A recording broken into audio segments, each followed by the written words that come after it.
Bonjour, bonjour à tous, à toutes.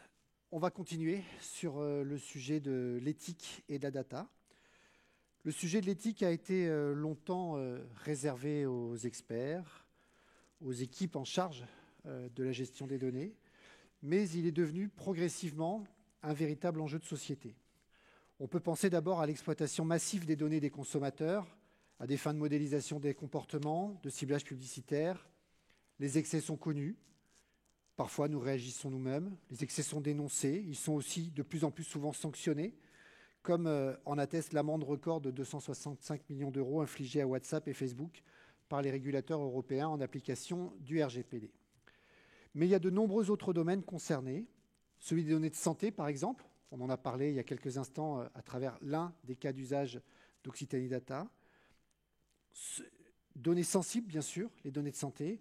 Et la crise sanitaire a montré l'importance et révélé au grand public des usages qui étaient auparavant totalement méconnus. Les acteurs publics aussi collectent des données massives. Elles permettent notamment de développer des services de plus en plus intelligents avec ou sans guillemets. Alors, gérer les données de façon éthique, c'est d'abord, bien sûr, respecter un cadre juridique, mais c'est aussi inventer d'autres formes de régulation. On continue notre après-midi sur le thème. D'autres formes de régulation qui font appel à des principes, à des valeurs, au sein des organisations et également dans les relations avec leurs partenaires. Alors pour en débattre, nous allons donner la parole à Camille Marini, qui est Chief Technology Officer de la société Hawkin, qui est au cœur des enjeux de gestion des données de santé, à Francky Trichet, vice-président de Nantes Métropole, territoire pionnier dans l'adoption et la mise en œuvre d'une charte éthique, et à Sébastien Soriano, directeur général de l'IGN et auteur du livre « Un avenir pour le service public », qui traite notamment des enjeux propres aux données publiques et à leurs usages. Nous allons commencer par vous, Camille, donc Chief Technology Officer de la société Hawkin, entreprise de data science spécialisée dans les données de santé. Et la première question que je vais vous poser concerne l'enjeu global de ces données de santé, des données qui n'ont jamais été autant exposées qu'elles ne le sont depuis quelques mois, des données collectives, bien sûr, avec la pandémie, mais aussi des données personnelles, des données sensibles, avec parfois des polémiques. On l'a vu sur Stop Covid d'abord, puis sur le pass sanitaire, ou également à l'occasion d'accidents, d'incidents. On l'a vu avec les fuites de données récemment aux hôpitaux de Paris. Alors, première question pour vous, Camille, en commençant par nous présenter votre société.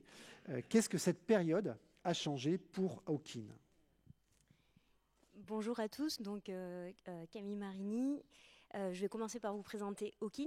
Donc c'est une start-up comme présentée par Jacques qui fait de l'intelligence artificielle au service de la recherche médicale. Donc nous, notre objectif, c'est d'arriver à créer de la connaissance à partir des données des hôpitaux publics, de manière à ce que ça puisse aider la recherche. Donc on n'est pas du tout dans une visée d'aide au diagnostic. On va vraiment être sur faire des découvertes qui peuvent ensuite mener à un meilleur soin du patient, à un meilleur développement des différents médicaments. Donc la période passée de pandémie a été une période qui a été bien chargée pour nous. On a essayé de participer comme on pouvait à aider pendant cette phase. Seulement, donc on a eu plus de travail que d'habitude, on va dire. Donc normalement, nous sommes axés vraiment sur des thématiques oncologie, donc pas du tout dans le type de pandémie qu'on a eu dans les mois passés.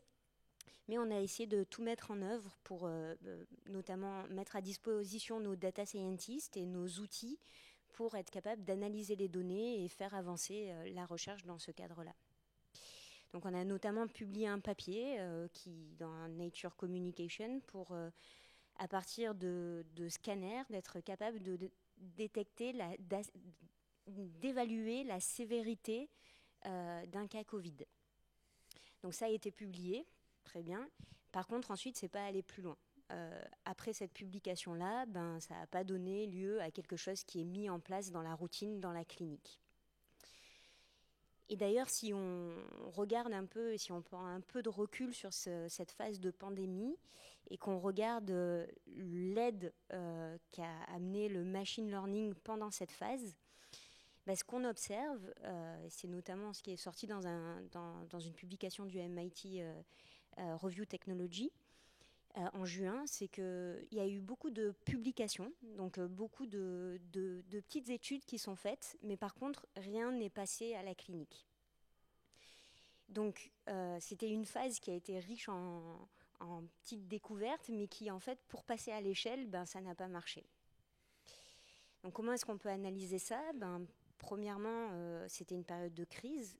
Les données de santé, certes, pendant la période de crise, sont peut-être évaluées comme un peu moins sensibles, mais elles le sont toujours. Donc, chaque centre a essayé de bien protéger ces données, ce qui est très important.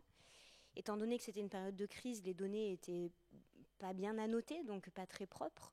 Donc, c'est difficile ensuite d'arriver à des résultats qui sont vraiment robustes. Et enfin, ce qui est lié au premier point, donc au fait que les données restent bien dans chacune des centres, c'est que c'est difficile, notamment en période de crise, d'arriver à amener de la collaboration entre différentes institutions qui permettrait en fait de vraiment aboutir à un résultat qui n'est pas une simple publication, mais à quelque chose qui peut passer à l'échelle. Voilà, donc une période assez agitée pour nous, mais qui a surtout mené à des publications et pas vraiment à... Merci. Alors, une deuxième question pour aller sur cette spécificité des données de santé. Est-ce que vous pouvez nous dire un petit peu comment les questions éthiques sont portées, prises en compte dans vos travaux, à travers cette impression que nous pouvons avoir, que nous ressentons les uns les autres, que les données de santé, ce n'est pas nécessairement des données comme les autres. Elles sont sans doute plus sensibles pour chacune et chacun d'entre nous. Elles sont aussi plus sensibles au regard de la loi, puisqu'il y a des dispositifs spécifiques qui régissent les données de santé. Oui, les données de santé sont en effet plus spécifiques pour tout un chacun. Enfin, ce sont des données c'est un peu comme notre ADN d'une certaine manière. C'est un record, une capture en fait de notre état physique et mental. Donc, ce qui fait que d'un point de vue personnel, mais aussi d'un point de vue sociétal, on met un poids particulièrement important sur la protection de ces données-là. Évidemment, ces données, si elles sont mal utilisées, peuvent être utilisées pour, par exemple, fournir des assurances qui vont être à un prix plus élevé ou nous empêcher d'avoir un poste dans telle ou telle entreprise. Donc, c'est des données étant un peu notre ADN qui, évidemment, sont clés et sont très importantes à protéger. Donc, nous, chez Hawkin, oui, on traite ces données-là. Comment est-ce que on les approche? On essaye de... Enfin, pas qu'on essaye, c'est quelque chose qui est vraiment dans notre ADN. C'est que toute notre approche par rapport à la donnée est dans un cadre de respect de la confidentialité. Donc, plus précisément, nous ne sommes pas... on laisse toujours les données dans les différents centres.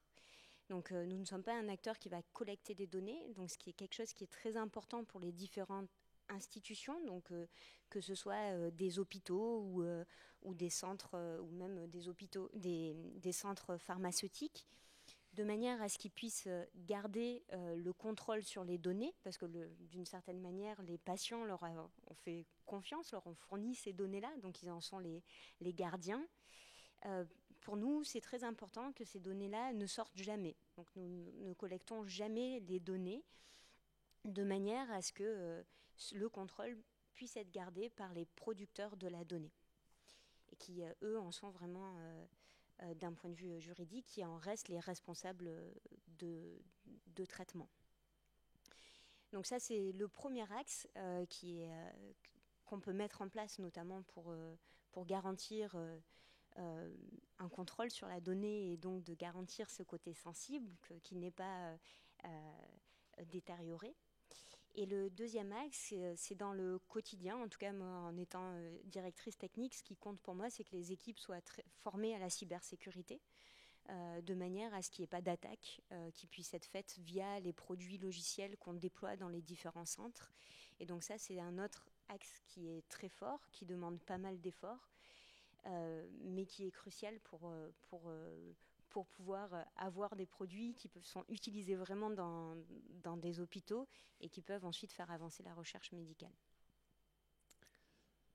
D'accord, l'éthique et les règles, les efforts que vous faites portent sur les données, mais il y a un autre sujet qui peut nous préoccuper, c'est non pas la data, mais les processus de traitement de ces données. Et chez Hawkin, vous avez notamment des solutions d'intelligence artificielle.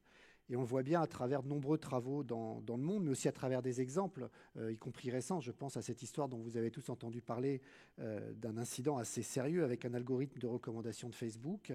Le recours à l'IA suppose l'invention de règles éthiques qui sont nouvelles. Les algorithmes ont un apprentissage à effectuer et la façon dont cet apprentissage s'effectue va aussi avoir une incidence sur les produits que vous allez livrer et le cas échéant, ce qui en matière de santé peut être beaucoup plus grave par ailleurs sur d'autres produits, ce n'est pas l'activité d'Hawkin, mais sur du diagnostic ou autre. Alors, qu'est-ce que vous pouvez nous dire sur l'application de principes éthiques, la prise en compte de ces enjeux, de formes de précautions à mettre en place, non plus sur la donnée en tant que telle, mais sur les processus de traitement de données, a fortiori avec l'intelligence artificielle? Oui, bien sûr. Donc l'intelligence artificielle permet de créer des modèles. Et ces modèles-là, il faut qu'on s'assure qu'ils ne présentent pas de biais. Et l'élément le plus important en santé, c'est d'être sûr que ces modèles soient robustes au cas d'usage pour lesquels on les met en œuvre. Donc, je vais prendre un exemple tout simple. Si par exemple vous entraînez un modèle d'intelligence artificielle pour détecter un cancer du sein et que vous créez ce modèle en utilisant seulement des données d'une population européenne, dans ce cadre-là, il est fort probable que si vous voulez l'appliquer ensuite à une autre population, ça ne va pas bien marcher. Et donc il faut bien s'assurer que le modèle ne présente pas soit suffisamment bon et été fait pour une finalité donnée avec des données qui sont adaptées au cas d'usage. Et le problème qu'on rencontre dans le cadre de la santé, c'est que chaque institution va collecter des données, mais au final assez peu comparé à ce dont on aurait besoin pour créer un modèle qui soit suffisamment bon, suffisamment robuste pour être ensuite utilisé dans la vie réelle. Et donc chaque centre a ses données et pour des raisons de caractère sensible de la donnée de santé, ce n'est pas possible de rassembler toutes ces données à un endroit là. Donc généralement, quand on veut apprendre un modèle de machine learning, comme celui qui a dû être fait par Facebook, on va rassembler toutes les données sur un serveur et on va entraîner le modèle de machine learning sur ce serveur-là. Seulement, dans le cadre des données de santé, on peut apprendre un modèle par hôpital, par exemple, mais ce modèle-là, il ne va pas être suffisamment robuste. Il n'a pas été entraîné sur suffisamment de données. Donc nous, ce qu'on a développé à Hawkin, donc depuis 3 ans maintenant, c'est un produit logiciel pour faire de l'apprentissage fédéré.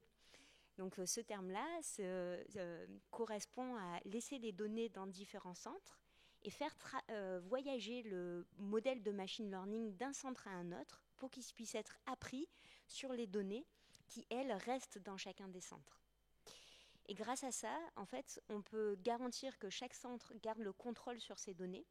Donc on minimise le risque que les données ne soient pas utilisées pour ce quoi elles devaient l'être.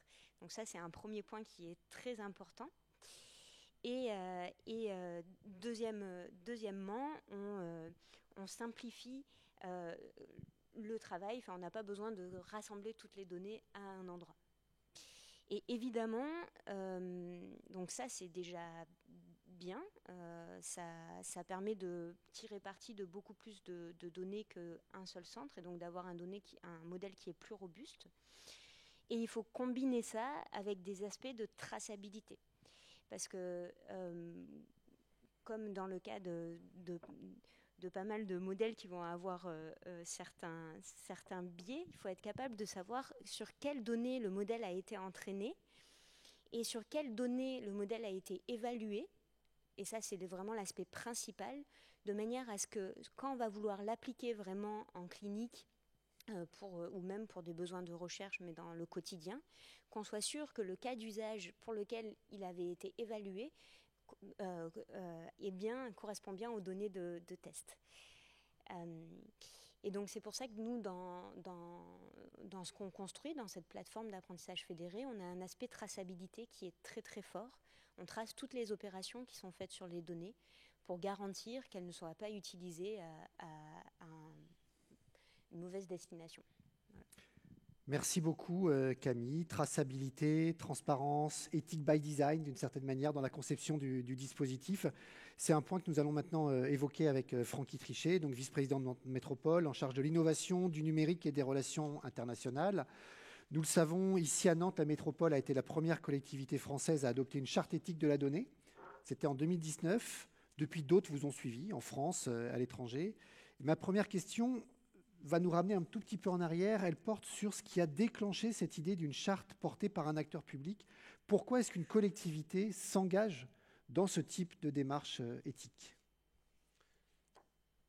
Je dirais qu'il y a 3 raisons, à mon avis, qui à l'époque, il y a déjà 2 ans, parce que ça passe quand même vite ce temps, nous ont poussé collectivement à se dire il faut poser ce sujet de l'éthique de la donnée.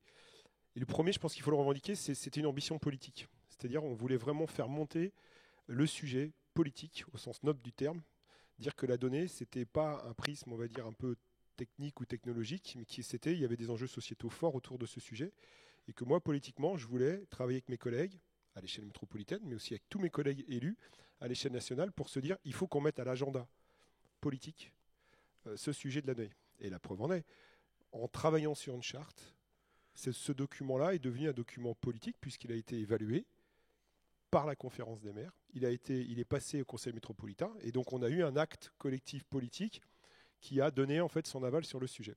Ça peut paraître comme ça anodin, mais il y a 2 ans, poser le sujet de la donnée comme étant un enjeu politique territorial, c'était assez fort. Le deuxième sujet, c'était de fédérer et de poser des valeurs à l'échelle d'un territoire, public, privé, sur justement cette politique de la donnée, quel que soit le statut de la donnée. On l'a vu, je ne vais pas y revenir, il y a des valeurs autour de la souveraineté, la confiance. Bertrand, effectivement, a évoqué tout ça. Je ne vais pas y revenir en détail, mais quelque part, on voulait à un moment donné faire commun, on l'a exprimé, et donner un cadre de confiance pour, effectivement, nos citoyens. Ça, c'était le deuxième élément. Et faire émerger un écosystème de la donnée. Et on y est arrivé, puisque ici à Nantes, on a pu déjà faire signer beaucoup d'acteurs privés autour de cette charte, qui était effectivement propulsée, impulsée par la collectivité, donc par une puissance publique.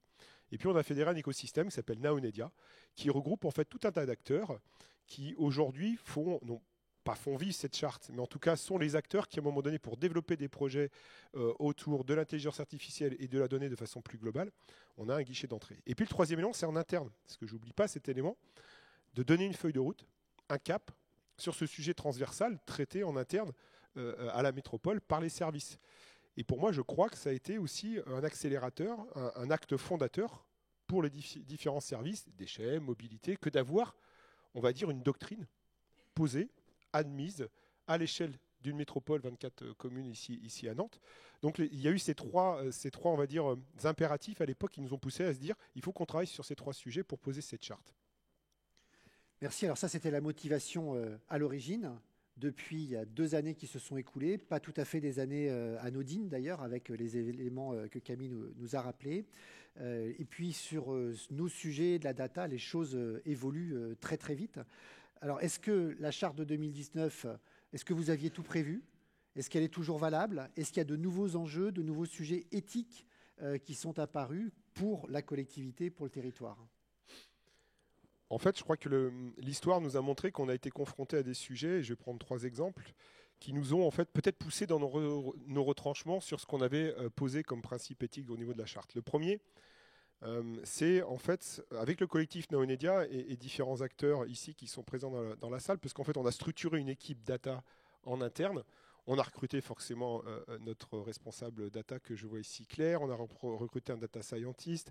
On a recruté une nouvelle data protector officer, donc DPO, qui est en fait quelqu'un qui vient de l'univers plutôt juriste, avocate. Donc on s'est en fait musclé en interne. Et on avait cet enjeu de se dire, il faut qu'on démontre sur un exemple particulier d'une intelligence publique territorialisée qu'on pouvait avoir une efficience en utilisant des intelligences artificielles. On peut avoir une efficience sur une politique publique. Et on a choisi un exemple qui tourne autour des cantines, et en particulier le gaspillage alimentaire. À Nantes, on a une particularité, c'est qu'on a la possibilité on offre la possibilité aux familles de pouvoir, jusqu'à 10h le matin, dire si oui ou non mon enfant vient déjeuner à la cantine. Cette flexibilité, elle est plutôt bien pour les familles, mais forcément, elle a des impacts non négligeables sur la logistique et potentiellement sur des gaspilles. Et donc, on a travaillé sur cette problématique. On a collecté un ensemble de données qu'on a effectivement considérées comme étant nécessaires pour pouvoir avoir de l'efficience et traîner une intelligence artificielle. On est allé chercher des données autour de la météo, des données autour des pandémies, à quel niveau de pandémie on était, des données au niveau des fêtes religieuses, enfin bref, un ensemble de données qui étaient d'ailleurs accessibles grâce à différentes lags de données à l'échelle nationale publique. Et on a entraîné une IA qui nous permettait, on a gardé la dernière année pour pouvoir justement voir si on avait des gains. Le fait est qu'on a eu des gains. Et on s'est posé la question à un moment donné d'aller chercher des données un peu plus sensibles, un peu plus subtiles sur le statut social de certaines familles, etc. Et on aurait pu, puisqu'on avait accès à ces données-là, et on s'est refusé effectivement d'utiliser ces données-là parce qu'effectivement aujourd'hui on avait posé des principes éthiques. Et là outre le fait qu'on a un gain juste sur cette intelligence artificielle territorialisée sur ce sujet-là de la cantine scolaire, on a aussi aujourd'hui l'enjeu de pouvoir faire accepter cette IA, donc qui respecte bien évidemment la charte, qui respecte tous les principes de RGPD classiques, mais maintenant il faut qu'on arrive à l'intégrer dans les équipes, et ça c'est un autre problème. Le deuxième exemple que je voudrais prendre, c'est pendant la pandémie, là où tous les territoires ont été en quête absolue de masques, voire éventuellement on a été sur des problèmes de logistique où chacun se débrouillait pour récupérer des masques tant bien que mal, avec des situations ubuesques, dont acte. Et ensuite, on s'est posé effectivement la problématique de savoir combien de masques et surtout comment les distribuer. Et donc, on a de façon malencontreuse, mais on va dire sous l'impératif santé publique, on a utilisé le fichier de la taxe d'habitation pour avoir cette cartographie assez précise pour savoir combien d'habitants et anticiper forcément des circuits logistiques les plus optimisés pour avoir des distributions les plus rapides. Et évidemment, on s'est un peu auto-tiré l'oreille avec l'équipe parce que ça, c'était pas ce qu'on avait prévu dans la charte. Et donc, en exigence, en confiance, par rapport à ce qu'on voulait faire, on a quand même déclaré ce petit écart à la CNIL. Et le fait est que la CNIL, effectivement, par la suite, a autorisé exceptionnellement, maintenant ça dure aussi, l'utilisation des données fiscales pour pouvoir justement répondre à ces pandémies. Donc on voit qu'en fait, les principes qu'on a mis dans la charte, c'est quelque chose de vivant, c'est quelque chose sur lesquels il faut qu'on s'adapte. On peut se permettre, et c'est ça aussi un principe éthique, quelques travers par rapport à ce qu'on a écrit un jour, tout en restant effectivement en conscience et en adaptant nos comportements par la suite. Sur ce sujet de la distribution des masques, dans d'autres territoires où sans doute il n'y avait pas de charte éthique, d'autres listings ont été utilisés. Je rappelle que la distribution des masques, c'était entre les 2 tours des élections municipales et que dans certains territoires, les masques ont été distribués uniquement aux gens inscrits sur les listes électorales. Pas très loin d'ici. Donc, merci de ces éléments. Du coup, 2 ans après, la charte, elle a commencé à vivre. Quelques coups de canif dans le contrat. Est-ce que la charte, elle va évoluer? Est-ce qu'elle doit s'adapter? Est-ce que c'est quelque chose qui est posé et dont on consolide l'application? Ou est-ce que c'est un outil qui va évoluer en fonction aussi des usages et de nouvelles situations que vous allez rencontrer? En fait, on sort aussi d'un débat 5G à Nantes. Je ne sais pas si on l'a vu, on fait beaucoup d'échanges et on a rendu public hier d'ailleurs, on profitait de cet événement aussi, les différentes préconisations sur lesquelles on s'est nourri, des différentes recommandations qui ont été formulées par l'ensemble des Nantais. On a quand même eu 400 contributions, un point de convergence autour de 70 actions très très concrètes. Et il y en a une typiquement qui aujourd'hui allait plus loin que ce qu'on avait mis dans notre charte. Dans notre charte, on avait dit qu'on s'interdisait d'un point de vue territorial, public-privé, d'utiliser des algorithmes d'intelligence artificielle qui allaient de façon automatique avoir un impact sur un processus de décision individuelle. Donc ça, c'était écrit dans la charte. On a été les premiers à le poser. Pardon. Ça y est, je suis un peu dyslexique parfois, c'est la première fois. Et là, on est allé plus loin puisqu'on nous a effectivement évoqué, comme tu disais tout à l'heure, Jacques, le problématique de la reconnaissance automatique sur l'espace public, reconnaissance faciale. Et donc, on a décidé d'un commun accord avec l'équipe et validé par Johanna Roland le fait que, puisque c'était une des préconisations du débat citoyen, de ne pas effectivement adopter, de ne pas déployer de solutions qui utilisent la reconnaissance automatique sur l'espace public. C'est un acte fort, c'est une réponse à un engagement citoyen suite à la concertation. Et donc, je ne sais pas si on est les premiers territoires à le faire, en tout cas, on le pose et on va, en fait, de toute façon, le soumettre aussi au conseil métropolitain, puisque, en fait, ces engagements, on est en train de remanier avec les opérateurs et tout un acteur ce qu'on appelle la charte d'aménagement numérique du territoire, qui va aussi se nourrir de tous ces éléments-là. Donc, c'est un objet qui vit, c'est un objet qui se renforce et qui, en fait, aussi va vivre avec ce que les citoyens nous ont dit. Il y a 2 ans, le débat sur la 5G était pas du tout initié. Il était peut-être dans l'esprit de certains, mais il n'était pas initié. Et on le voit bien, en fait, que la montée en compétence de la société civile du numérique, c'est le fait d'aller chercher effectivement l'opinion, d'aller chercher la confrontation des points de vue et les débats d'idées, touche tout de suite à des sujets éthiques. Celui-ci en est un. Et quelque part, ça a été un consensus de la part de beaucoup de citoyens. Il n'y a presque pas eu en fait, d'opposition divergente, en tout cas sur ce que nous a ramené sur ce sujet-là. Donc, quelque part, c'est un objet qui vit, on va s'adapter sur le sujet. Ensuite, le deuxième élément, c'est que la charte, c'est bien, mais la traduction de cette charte en acte, en particulier dans la commande publique, c'est mieux. Et aujourd'hui, on travaille activement et on a défini ou décliné une clause data qu'on est en train, encore une fois, d'ancrer dans les marchés publics. On l'a fait avec Biclou, sur lesquels, effectivement, aujourd'hui, on avait des problèmes d'accessibilité ou très peu d'accessibilité sur les données adossées à un marché qu'on avait déjà. On a fait un avenant sur le marché pour pouvoir avoir cette accessibilité, dont acte. Et on continue à avoir cette clause data au niveau de marché avec la CEMITAN. CEMITAN, c'est en fait un opérateur de mobilité ici. On travaille aussi avec... je ne sais pas quel est au niveau des déchets, mais je ne sais pas exactement sur quel marché. Mais on va effectivement sur quel type de marché, parce que je ne sais pas la pérennité et quand est-ce que ça reprend. La collecte, voilà, c'est ça. Et on travaille aussi sur un outil de gestion de relations usagers sur lesquels on a aussi décliné cette clause data sur tout ce qui a été effectivement la souveraineté et la transparence et le suivi.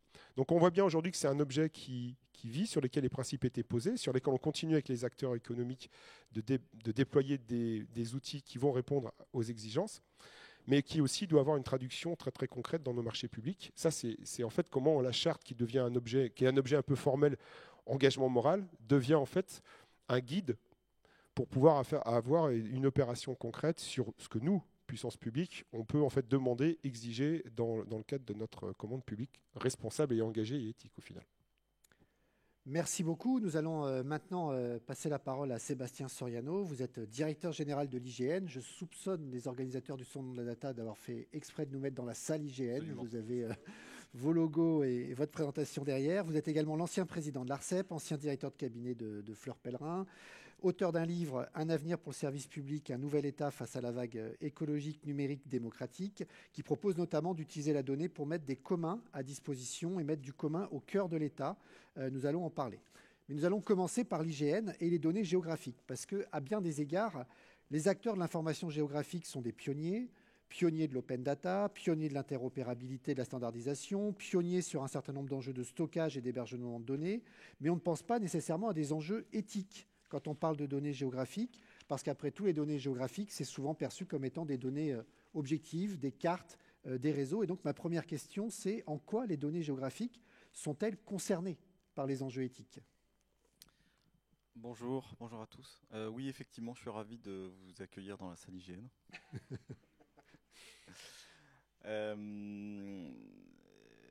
Oui, c'est une bonne question en fait, parce qu'on pourrait se dire, comme vous venez de le dire, voilà, c'est objectif, c'est indiscutable, voilà. Et en fait, il se trouve que cet été, puisque moi je ne suis patron de l'IGN que depuis 8 mois, donc je continue à me cultiver sur ce magnifique sujet de la cartographie, plusieurs fois centenaire, je suis tombé sur un livre des années 70 qui s'appelle « La géographie, ça sert d'abord à faire la guerre ». C'est une thèse assez marxiste, on va dire, hein, qui porte un certain nombre de sujets par ailleurs sociaux, en fait, qui montre que la géographie c'est à la fois la description du territoire et aussi ce qu'on appelle la géographie humaine, donc des populations, combien la géographie, en fait, est une science intentionnelle. C'est-à-dire qu'on peut croire que c'est un truc objectif, c'est comme ça, il y a 35 millions d'habitants, la montagne, elle fait 3000 mètres, donc on pourrait se dire, tout ça est indiscutable. Mais non, parce qu'en fait, c'est un outil. C'est un outil qui a une intention. Et effectivement, la manière dont s'est construite la cartographie à travers les siècles, ça a été un outil d'abord des états-majors, donc dans la manière dont ils ont établi ces cartes. Donc ils ont le cas échéant diffusé ces cartes. Dans l'Allemagne de l'Est, encore après à la Seconde Guerre mondiale, on ne pouvait pas avoir librement accès à une carte décrivant le territoire. Les cartes n'étaient pas publiques. Et ensuite, les cartes ont été l'objet des décideurs publics, notamment qui en ont fait des instruments d'aménagement du territoire. Et aujourd'hui, elles sont des instruments du citoyen, non seulement par les données ouvertes, mais aussi par la dimension contributive des communautés comme OpenStreetMap. Mais donc, il faut garder toujours à l'esprit qu'une carte, c'est une intention. C'est-à-dire que quand je vous montre une carte, je veux vous montrer quelque chose. Et donc, on a des techniques en géographie, enfin en cartographie, notamment la généralisation, qui est la manière de simplifier un certain nombre de thèmes. On peut colorer un certain nombre de choses. Et donc, on va faire des choix, on va mettre en avant des toponymes. Donc, il y a une vraie mise en scène de l'information à travers la cartographie, avec l'intention très claire donc, de passer un message, voire carrément de façonner votre relation au territoire. Alors, à ça s'ajoute la dimension la pratique des GAFA, qui, eux, utilisent la carte non seulement d'une certaine manière, mais qui, en plus, utilisent la carte au sein de modèles économiques nouveaux, et donc notamment des fameux marchés bifaces, qui ont été résumés tout à l'heure par Bertrand Montubert, c'est gratuit, c'est vous le produit. C'est-à-dire, en fait, la carte, elle va servir de support à quelque chose d'autre.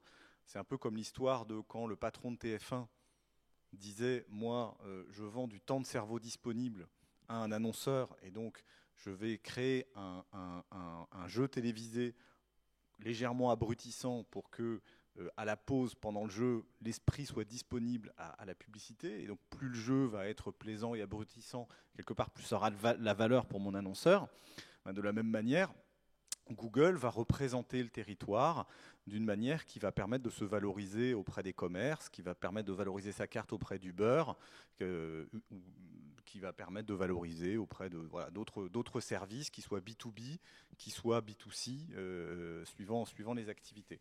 Et donc là aussi, il y a quelque part une intention. Et d'ailleurs, quand vous vous baladez sur une carte Google, vous laissez vos informations personnelles. Vous êtes quelque part en train de nourrir un modèle qui, d'une certaine manière, vous échappe. Donc on garde un peu cette notion d'intentionnalité dans la carte qui prend une actualité nouvelle. Et évidemment, la question que ça soulève derrière, c'est qui fait la carte, qui collecte la donnée. Et on voit bien qu'aujourd'hui, dans ce monde de la géographie dans lequel il y a beaucoup d'acteurs qui sont entrés en jeu, on n'est plus du tout, nous, les instituts publics, le centre du jeu. Il y a tout un tas d'acteurs qui sont maintenant présents, d'ailleurs tous dans la poche. Vous avez plutôt Google ou Apple que l'IGN.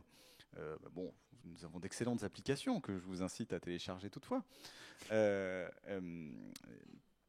Et donc, il y a dans ce jeu d'acteurs assez multiples des intentions qui vont être différentes. Donc, par exemple, les collectivités territoriales vont collecter des informations, vont mettre en musique des cartographies, des SIG, à l'appui de leur politique publique de mobilité, de transport des déchets, etc.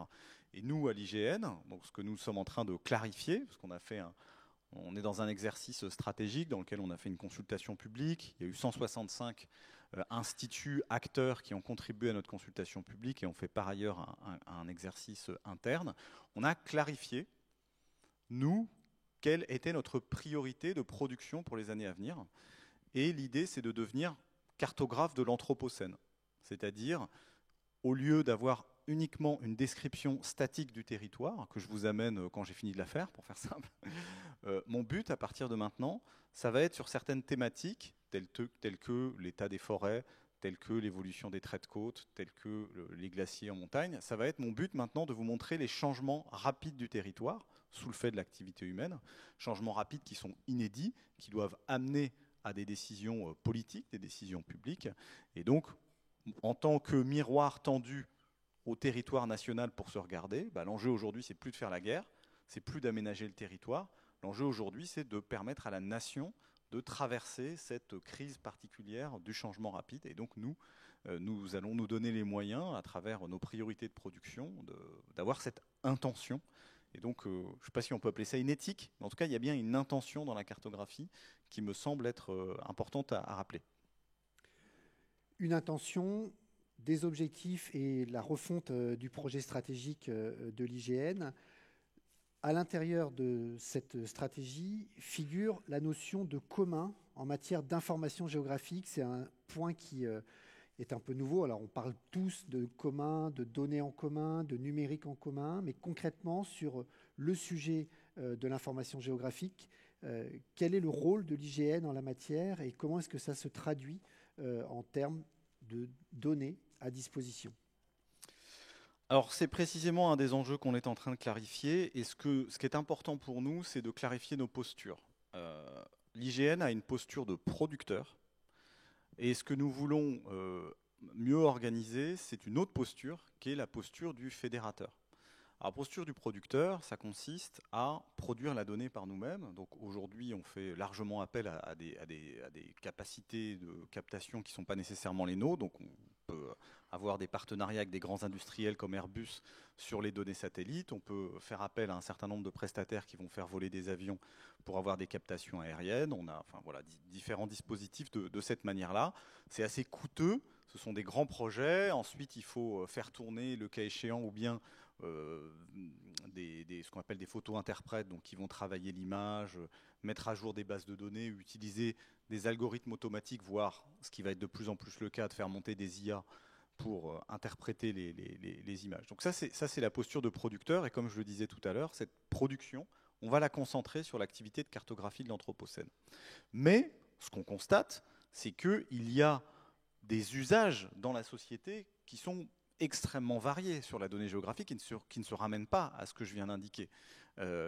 Et sur ce plan, ce que nous voulons adopter comme posture, c'est une posture d'entremetteur des communs. C'est-à-dire se dire, il n'y a pas de fatalité à ce que l'information géographique, par exemple de mobilité, soit aujourd'hui aux mains de quelques grands acteurs privés. Ce ne sont d'ailleurs pas que les GAFA. Mais aujourd'hui, par exemple, si vous voulez faire un GPS, par exemple, dans une voiture, un navigateur GPS, vous ne pouvez pas le faire avec des données souveraines. Moi, IGN, par exemple, je peux vous dire où est la route, mais je ne peux pas vous dire combien il y a de voies à tel endroit, je ne peux pas vous dire le panneau, tournez à gauche et au rond-point, prenez la 4e à droite. Je ne sais pas vous dire ça. Et aucun institut public ou souverain, ni aucune communauté ouverte comme OpenStreetMap, aujourd'hui, ne sait faire ça. C'est uniquement des grandes entreprises privées qui sont capables de le faire. Et ça, je pense que cette fatalité, enfin, ça n'est pas une fatalité, mais que pour y répondre, il faut qu'on trouve des modes opératoires qui nous permettent de combiner nos forces pour nous mettre ensemble entre des acteurs publics, des acteurs associatifs, le cas échéant des entreprises. J'ai rencontré des entreprises, par exemple, qui sont prêtes à donner je ne sais pas si c'est des téraoctets, en tout cas des dizaines de gigaoctets, par exemple, de Street View, dans une logique de commun, parce qu'il y a dans ce secteur de l'information géographique des entrepreneurs tout simplement responsables ou volontaires. Il y a tout un tas de données qui existent. Et donc l'idée, c'est, en dehors de notre activité de production propre, c'est d'être un facilitateur, voire un entremetteur de ces communs. Alors comment faire ?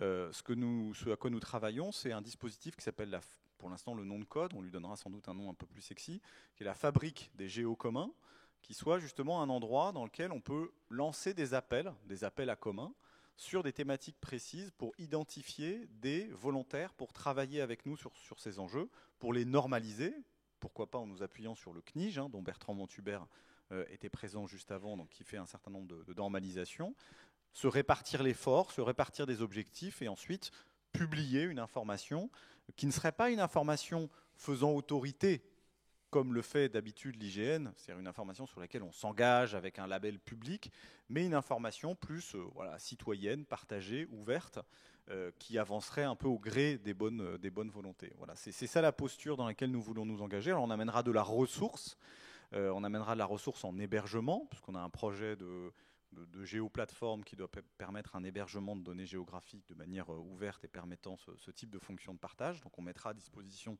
cette ressource pour héberger ces données.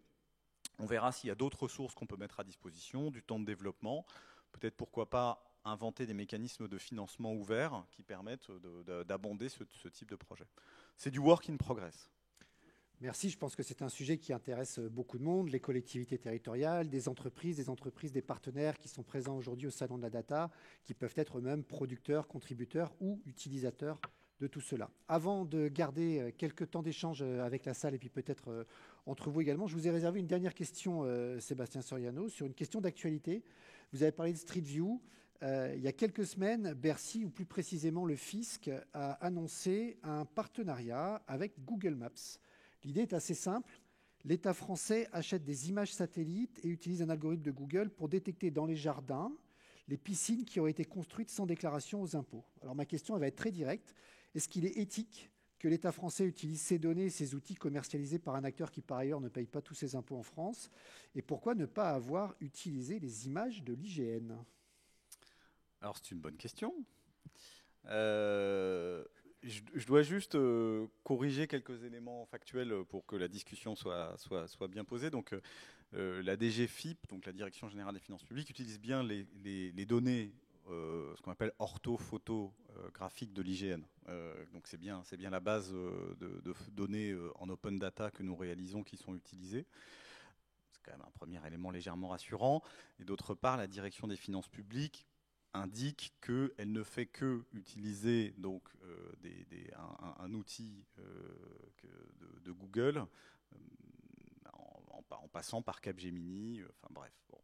Et donc à l'issue de tout ça, la direction des finances publiques s'estime en pleine maîtrise de cet algorithme et de ces données. Bon, c'est juste pour resituer, je ne suis certainement pas en train de chercher des excuses à qui que ce soit.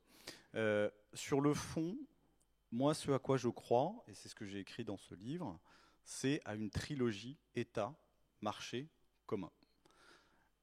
Et particulièrement dès lors qu'on est dans les domaines technologiques, je crois que cette trilogie devient quasiment une obligation. C'est-à-dire que cette manière que l'État a pu avoir par le passé de croire qu'une alliance entre une grande administration et une grande entreprise serait la solution des problèmes du temps est totalement révolue. Et je crois que l'expérience qu'ont eu les municipalités et les métropoles sur la 5G en est un vibrant exemple. J'étais précédemment président de l'ARCEP, donc j'ai vu tout ça au premier plan.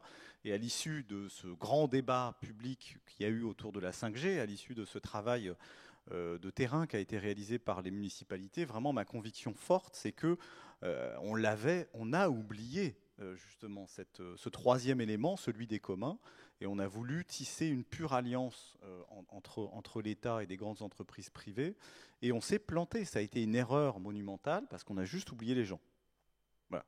Et je crois qu'on est à une époque où la technologie occupe des places, vraiment une place tellement importante dans nos vies, parfois et souvent de plus en plus intrusive, que ce soit intrusive par la captation des données ou intrusive aussi par un vaccin qui nous rentre dans le corps. Hein. Enfin, c'est pas du tout anti-vax ce que je raconte, c'est juste une réalité et je vois les réactions que ça provoque. Eh bien, dans le moment technologique dans lequel nous sommes, je crois que vraiment il y a une nécessité de changement de posture de la puissance publique qui est vraiment impératif. Se dire qu'on ne peut plus être dans une logique purement technosolutionniste en disant « moi, État, j'ai compris à votre place ». Et donc, je vais vous dire comment on fait. Voilà. C'est plus possible. Pour moi, c'est terminé. C'est une manière de faire qui est obsolète et qui est inefficiente. Voilà.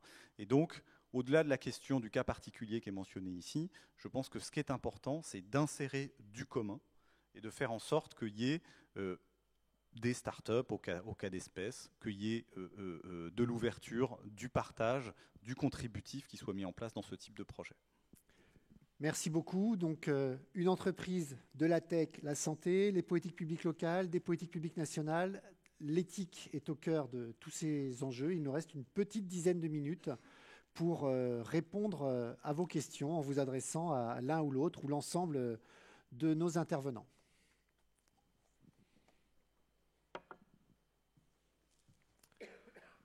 Alors, sur la gauche, là-bas. Non, il y a une retransmission par ailleurs, donc le micro, c'est préférable. Merci.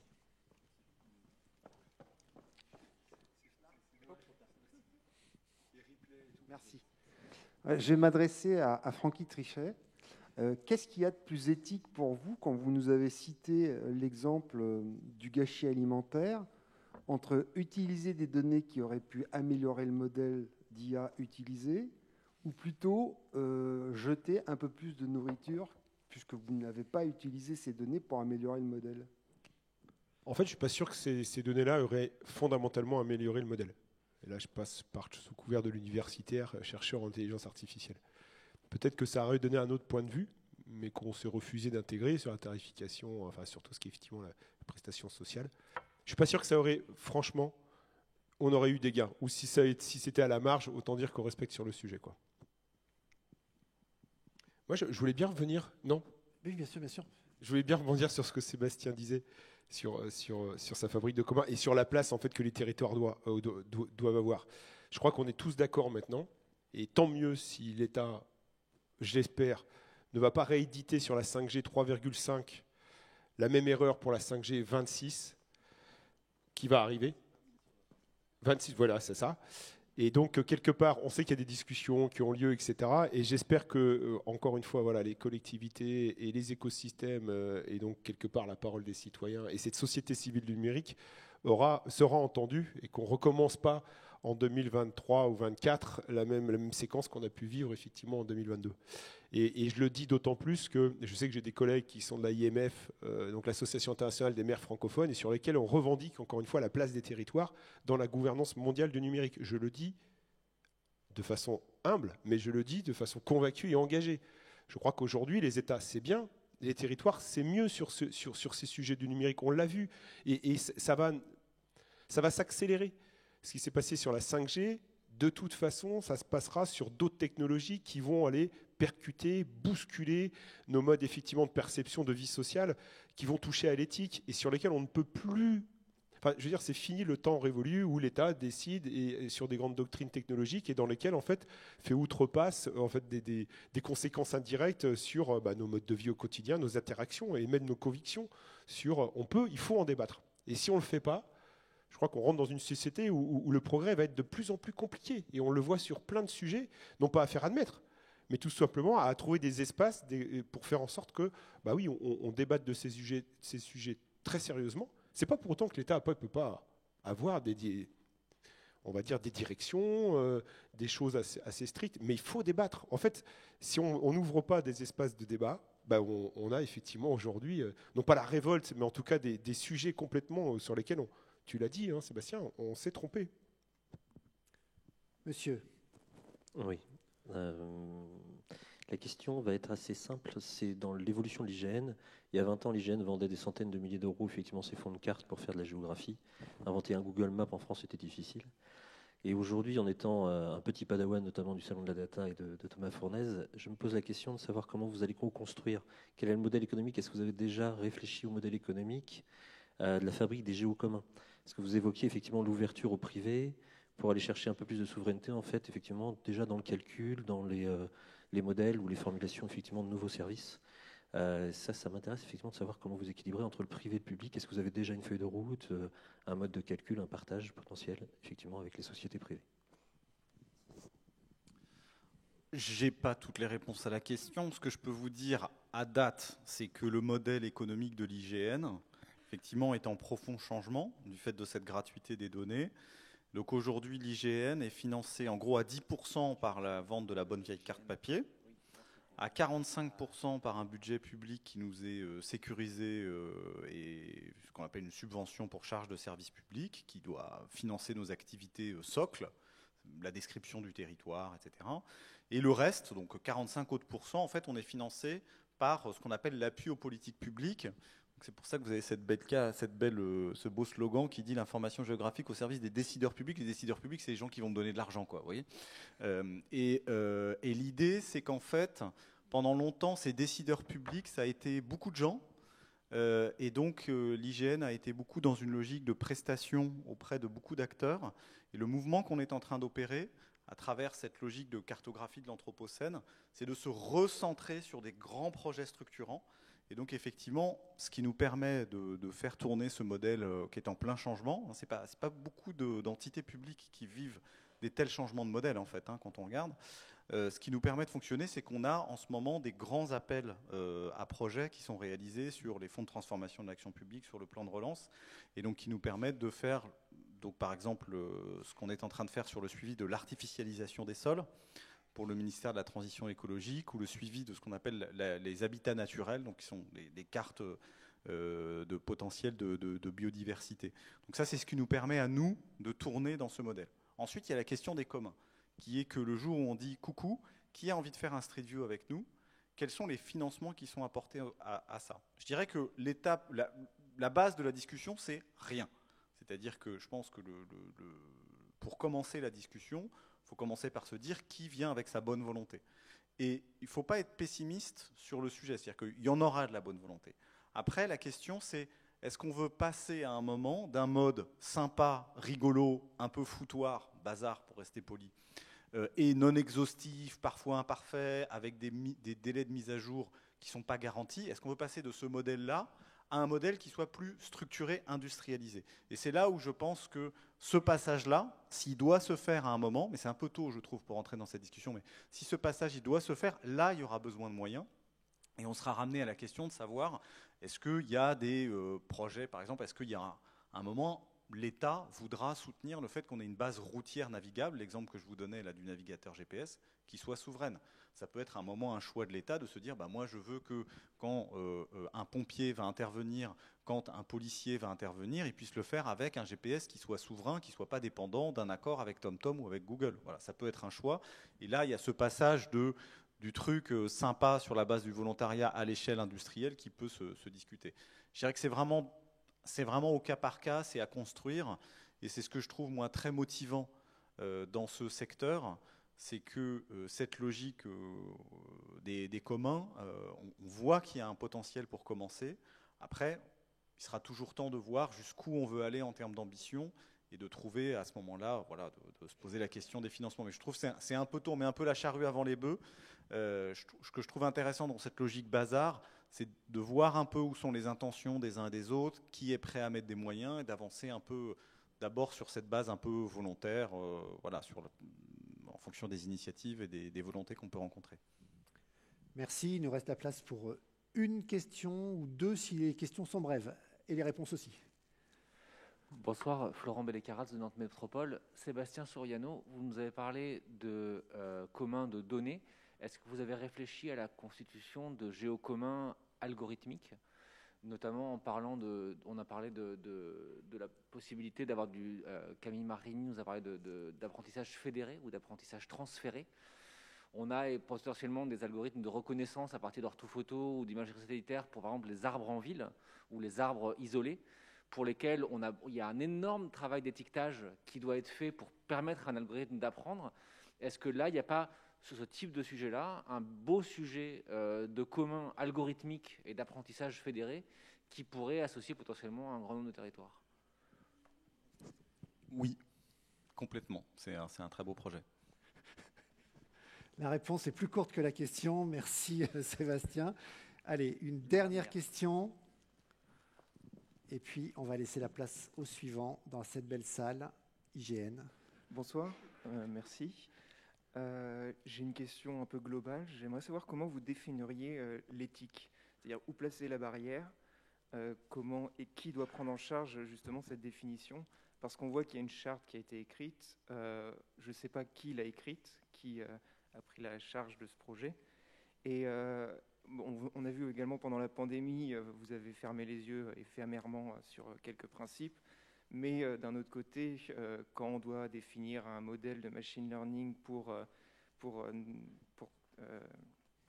soigner un cancer, on est obligé de trouver des trésors d'ingénierie pour pouvoir le nourrir, ce modèle, en allant d'institut en institut pour avoir des données, alors qu'on pourrait s'imaginer que soigner un cancer